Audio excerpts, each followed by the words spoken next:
Hello students, welcome again to video online class. Students, today we will discuss on the topic 5-year plan and investment in education according to priorities. So students, this topic is taken from the paper 7th, historical, political and economic perspective of education. Unit 4, economic perspectives, and the subtopic is 5-year plan and investment in education according to the priorities. So students,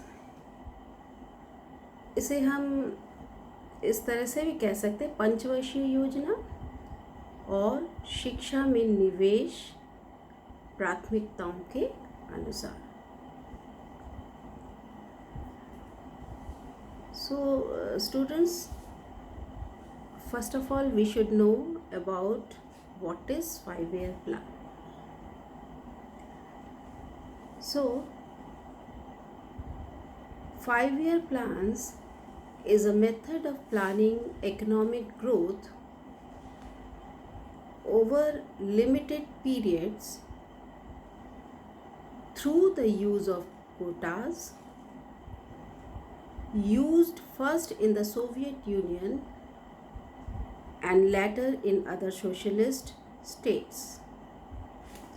In the Soviet Union, the first 5-year plan, that is the period was 1928 to 32. So in the Soviet Union, the first 5-year plan implemented by Joseph Stalin concentrated on developing heavy industry and collectivizing agriculture at the cost of a drastic fall in consumption. I am repeating again. 5-year plans is a method of planning economic growth over limited periods through the use of quotas, used first in the Soviet Union and later on in other socialist states. In the Soviet Union, the first 5-year plan implemented by Joseph Stalin concentrated on developing heavy industry and collectivizing agriculture at the cost of a drastic fall in consumption.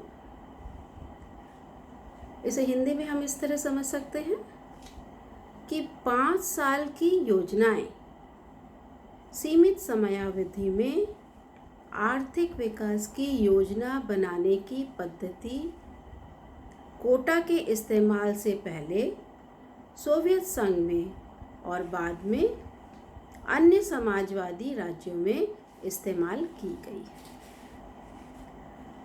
Soviet संघ में पहली पंचवर्षीय योजना 1928 से 32, जो कि Joseph Stalin द्वारा लागू की गई थी, ने अपना ध्यान उपभोक्ता को भारी गिरावट की कीमत पर भारी उद्योगों के विकास और कृषि का संग्रहीकरण पर केंद्रित किया. So students, this definition is written by the editor of Encyclopedia Britannica. So students, अब हम डिस्कस करेंगे कि 5-year प्लान्स में शिक्षा से संबंधित क्या विकास की बात कही गई और इन्वेस्टमेंट की बात क्या कही गई. So the first 5-year plan, that is the period of 1951 to 1956. The first Prime Minister of India, Shri Jawaharlal Nehru, ने 8 दिसंबर 1951 को इंडियन पार्लियामेंट मीन्स भारत के संसद को फर्स्ट 5 ईयर प्लान प्रस्तुत किया। इस फर्स्ट 5 ईयर प्लान में शिक्षा के क्षेत्र में 1956 में योजना अवधि के अंत में 5 IITs यानी कि इंडियन इंस्टीट्यूट ऑफ टेक्नोलॉजी या भारतीय प्रौद्योगिकी संस्थान को मेजर टेक्नोलॉजिकल इंस्टीट्यूट के रूप में शुरू किया। यूजीसी अर्थात यूनिवर्सिटी ग्रांट कमीशन या विश्वविद्यालय अनुदान आयोग को डिस्ट्रीब्यूशन ऑफ ग्रांट्स के लिए बनाया गया,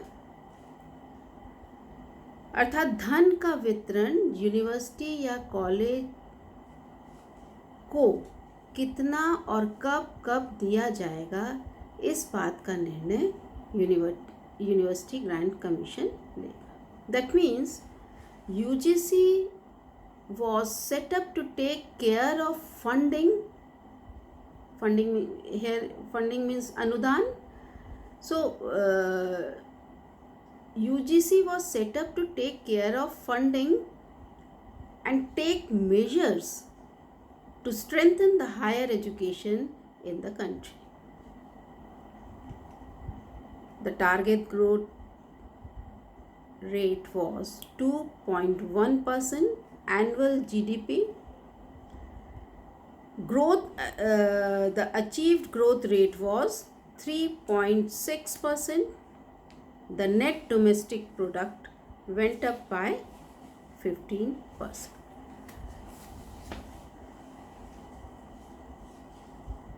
तो स्टूडेंट्स फर्स्ट 5 ईयर प्लान में शिक्षा के प्रति ये कार्य किए। अब सेकेंड 5 ईयर प्लान में क्या कार्य किया गया, लेकिन यहाँ पे अलग से शिक्षा के लिए कोई धन का अलग अलॉटमेंट नहीं किया गया। अदर्स अलॉटमेंट में ही ये शिक्षा के कार्य किए गए। Now second 5 year plan, the period is 1956 to 1961. The Tata Institute of Fundamental Research and Atomic Energy Commission of India were established as research institutes. In 1957, a talent search and scholarship program was begun to find talented young students to train for work in nuclear power. जैसा कि इसमें कहा गया है कि 1957 में आपको बताया कि 1957 में टैलेंट सर्च और स्कॉलरशिप प्रोग्राम से रिलेटेड जो है इंस्टीट्यूट खोले गए, research institute,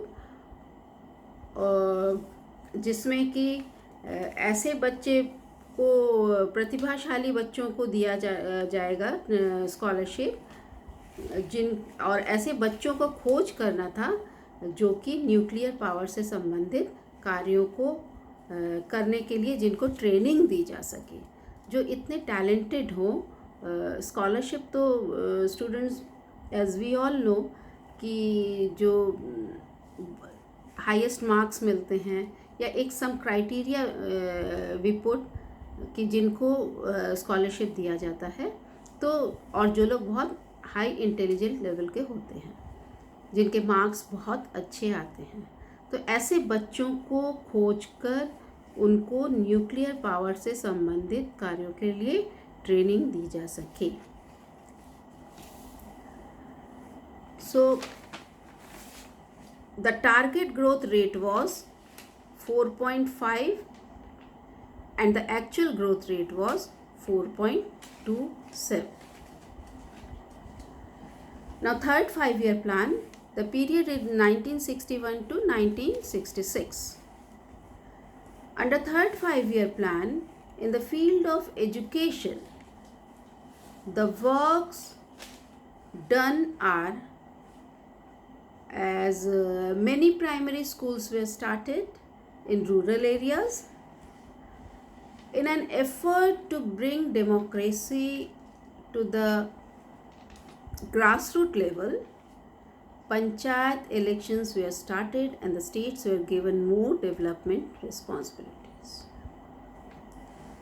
Here the target growth rate was 5.6%, but the actual growth rate was 2.4%.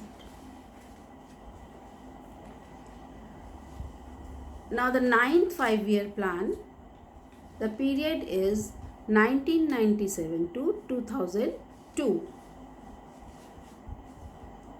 Students, ninth 5-year plan में actually ninth 5-year plan came after 50 years of Indian independence. ninth 5-year plan में 9 या उससे अधिक objectives में एक उद्देश्य primary education to all children, अर्थात सभी के लिए शिक्षा जैसी बुनियादी ढांचागत प्राप्त करवाना था. उसका मतलब नाइन्थ 5-year प्लान में जितने ऑब्जेक्टिव्स थे उसमें से एक मेन ऑब्जेक्टिव जो शिक्षा से संबंधित था वो था कि education for all, primary education to all children.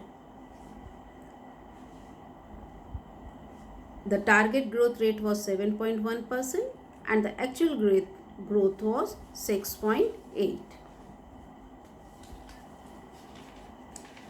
Now we come to the main 5-year plan, that is the 11th 5-year plan, जो कि एक्चुअल में शिक्षा से संबंधित था.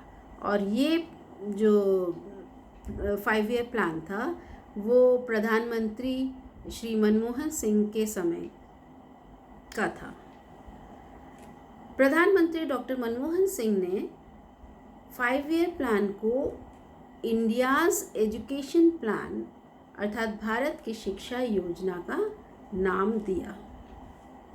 दिसंबर 2007 में नेशनल डेवलपमेंट काउंसिल अर्थात राष्ट्रीय विकास परिषद की बैठक में अप्रूव्ड 11th 5-year प्लान में रैपिड एंड इंक्लूसिव ग्रोथ अर्थात तीव्र एवं समावेशी विकास प्राप्त करने के लिए शिक्षा को सबसे अधिक प्राथमिकता दी गई. स्टूडेंट्स, 11th 5-year प्लान में ही सबसे ज़्यादा अलॉटमेंट हुआ ग्रांट का फॉर एजुकेशन और एजुकेशन को सबसे ज़्यादा इम्पोर्टेंस दिया गया श्री मनमोहन सिंह जी की अध्यक्षता में. 2.70 लाख करोड़ के अंदर ये 6% ऑफ जीडीपी अर्थात सकल घरेलू उत्पाद के लक्ष्य की दिशा में एक विश्वसनीय प्रगति का प्रतिनिधित्व करती है.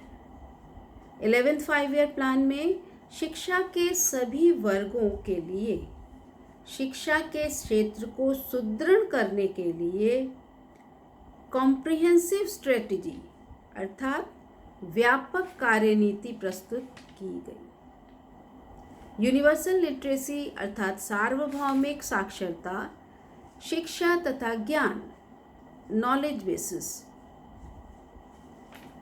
इंडस्ट्रियल डेवलपमेंट तक पहुंच के माध्यम से भारत विश्व के महान राष्ट्रों में अग्रणी वर्गों में विश्वास के साथ आगे बढ़ता रहा,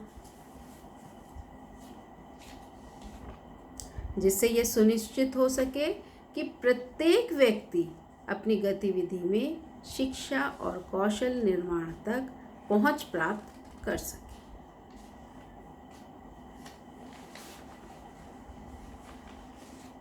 स्टूडेंट्स, 11वीं पंचवर्षीय योजना से संबंधित वेब दुनिया में एक लेख निकला था। उस लेख का हेडिंग था पंचवर्षीय योजना में शिक्षा पर जोर, और ये लेख निकला था 23 जुलाई 2008 में।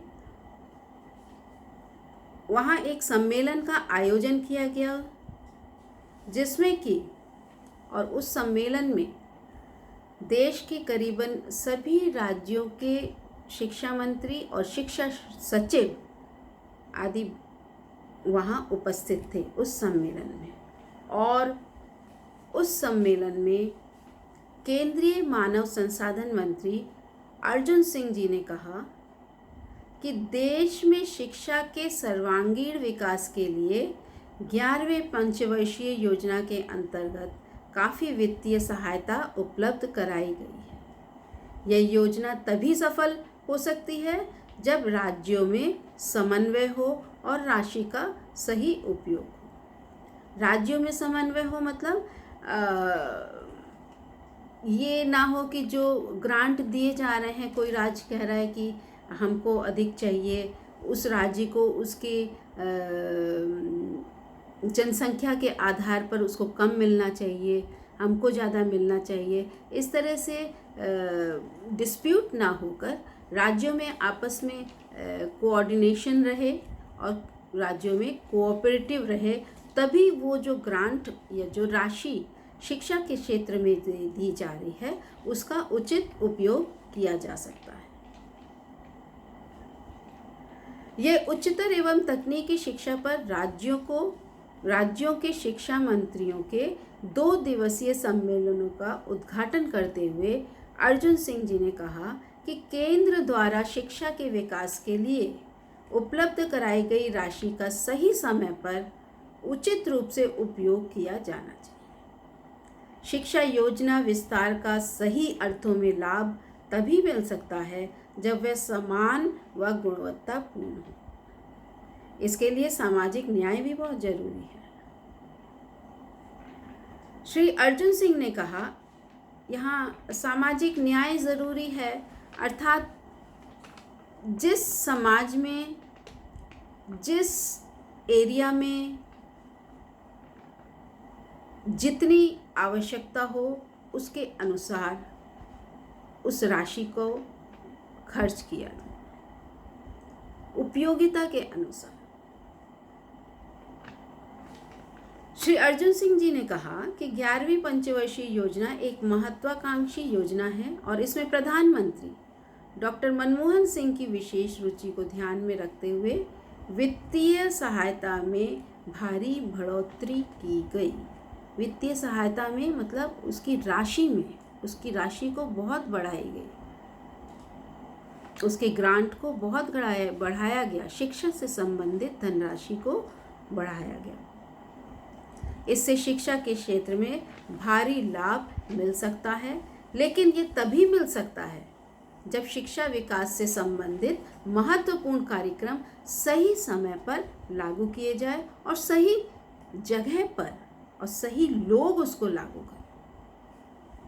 उन्होंने कहा कि 11वीं पंचवर्षीय योजना में उच्चतर और तकनीकी शिक्षा के विकास के लिए दी जाने वाली राशि में 9 गुना वृद्धि की गई है। अर्थात आप समझ सकते हैं कि इस 11th 5 ईयर प्लान में शिक्षा के क्षेत्र में कितनी धनराशि का उपयोग किया गया, कितनी धनराशि शिक्षा के उपयोग के लिए दी गई, शिक्षा के विकास के उपयोग के लिए दी गई।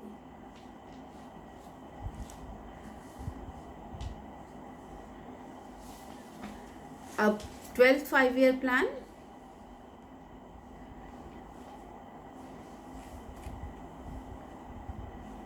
in 12th 5 year plan, one of the objective was to enhance access to higher education। उसका अर्थ क्या हुआ कि उच्च शिक्षा तक पहुंच बढ़ाने के लिए to remove gender and social gap to school enrollment, और कुल नामांकन में लिंग और सामाजिक अंतर को हटाने के लिए। यहाँ लिंग से अर्थात हुआ चाहे लड़की हो चाहे लड़का, जो भी आते हैं उनका एनरोलमेंट होना है। और सोशल गैप मीन्स अगर वो धनी वर्ग से आते हैं तो भी उसका एडमिशन लेना, और अगर वो गरीब घर से आते हैं तो भी उनका एडमिशन लेना है। The Government of India has been decided to achieve growth rate of 8.2% in 12th 5-year plan. Now 13th 5-year plan, the period is 2016 to 2020. 19 जनवरी को स्टेट काउंसिल द्वारा सर्कुलर के अनुसार चाइना 13th 5-year प्लान के दौरान शिक्षा को बढ़ावा देंगे। यह एग्ज़ाम तथा रिक्रूटमेंट रिफॉर्म्स को सुदृढ़ करने, हायर एजुकेशन को बढ़ावा देने, develop internet plus education means internet से शिक्षा के विकास और निजी शिक्षा को प्रोत्साहित देने और प्राइवेट एजुकेशन को रेगुलेट करने पर बल देता है। सो स्टूडेंट्स, अभी तक जितने 5-year प्लान्स हुए हैं उसमें 11th 5-year प्लान में सबसे ज़्यादा एजुकेशन के क्षेत्र में अलॉटमेंट किया गया। So thank you students.